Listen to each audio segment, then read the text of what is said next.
Meet the launched EVP711, all-in-one battery charge and discharge machine. Maximum charging power 4.4 kilowatts and maximum discharging power 7.2 kilowatts. It supports fast charging with high efficiency and easy operation and enables precise control over cell voltage and temperature.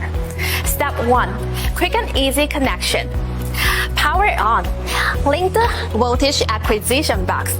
Connect high voltage cables and cell voltage clips. Step 2. Discharging test setup.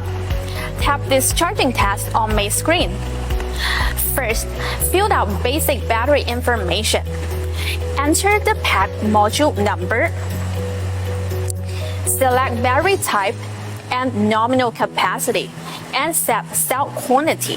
The EVP711 supports a maximum of 72 cells.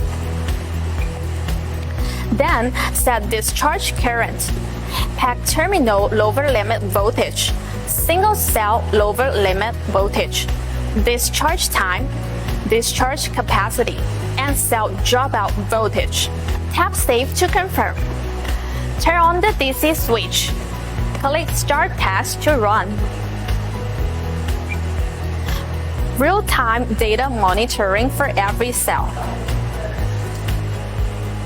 That's the complete operation of this EVP711 battery discharging test. In our next video, we will show you the step-by-step charging test operation of the EVP711. Stay tuned!